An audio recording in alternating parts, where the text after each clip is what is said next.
जब आपका ऋण 155 लाख करोड़ हो जाता है तो उस पर आपको ब्याज भी चुकाना पड़ता है।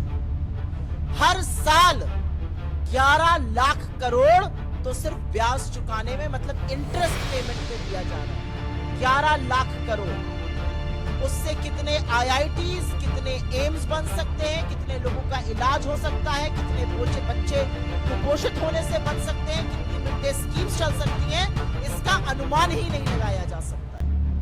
लेकिन एक बहुत भयावह चीज हो रही है।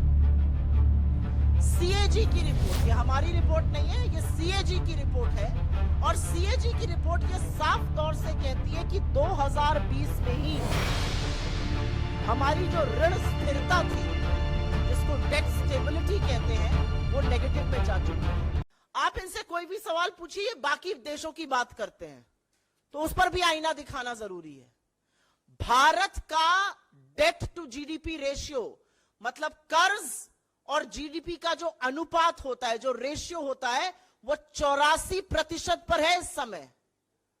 और हमारे तरह की जो इमर्जिंग मार्केट इकोनॉमीज हैं या प्रगतिशील डेवलपिंग इकोनॉमीज जिनको कहते हैं, उनका औसतन ये रेशियो 64.5% पे है।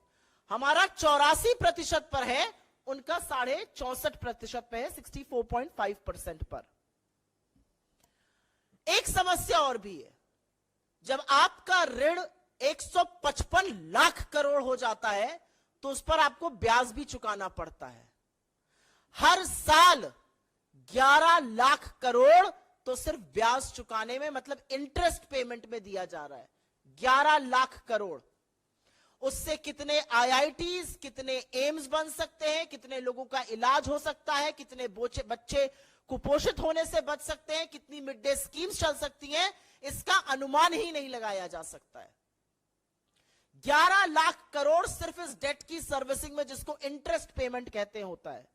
लेकिन एक बहुत भयावह चीज हो रही है। CAG की रिपोर्ट, ये हमारी रिपोर्ट नहीं है, ये CAG की रिपोर्ट है, और CAG की रिपोर्ट ये साफ तौर से कहती है कि 2020 में ही हमारी जो ऋण स्थिरता थी, जिसको डेट स्टेबिलिटी कहते हैं, वो नेगेटिव में जा चुकी थी। और तब डेट टू GDP रेशियो, तब ऋण और GDP का अनुपात मात्र 52% था। अब वो 84% है।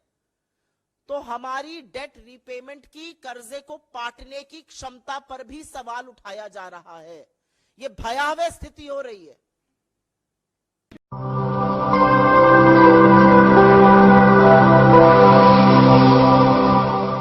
जन ज्वार, जनता की मीडिया।